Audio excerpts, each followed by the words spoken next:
So the other day, I was going back and looking at my notes for keto when I first started. I, the thing is, it's like in 2018, I had started praying, asking God to help me understand why I struggled with food so much.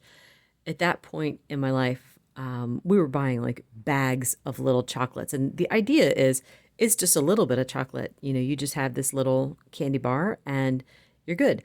But I could never just have one and be satisfied. I would have to have five.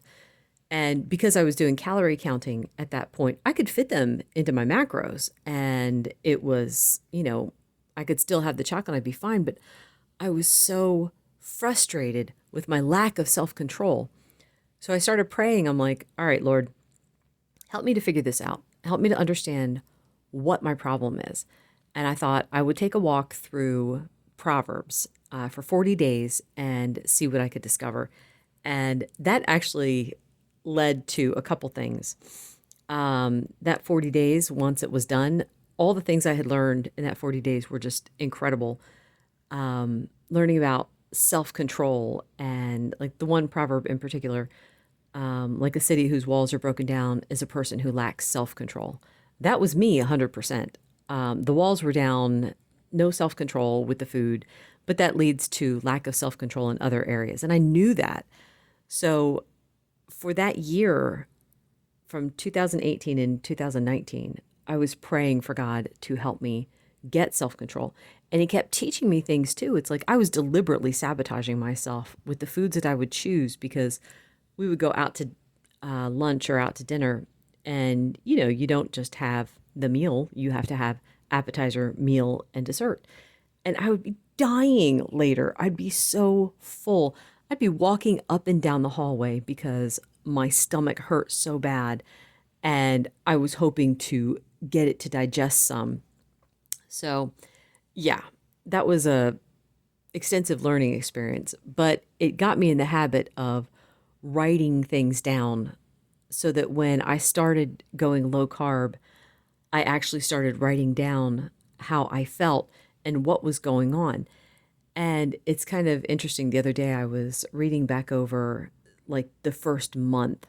I documented pretty much every day what was going on. And it was interesting because it's like that was the honeymoon phase because you've got all these amazing things happening and these health issues being resolved, and you're feeling better and you're seeing the weight come off consistently, and you don't even feel like you're trying because the food is good, you're not starving anymore. It was wonderful. And I thought what's interesting too is like as you get into it and you're after you've been on it for a while, like say 6 months down the road, you start to forget what the honeymoon phase was like. You start to forget some of the reasons. So I'm glad I documented things early on so that when I forget, I can go back and look and say, no, no, no. Here's why you don't eat nuts on a regular basis.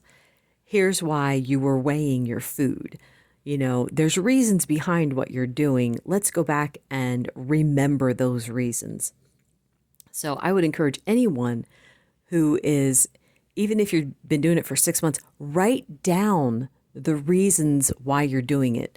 Write down what's happened so far so that you can see for yourself and remember it's more than just the weight loss. If it's just for the weight loss, you're going to go off of it.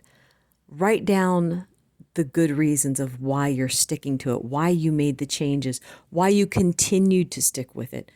And I actually hope that it's not just for weight loss because that, while that feels good, that's not going to last. That's not going to be enough to keep you on it because then you're going to be living and dying by the scale.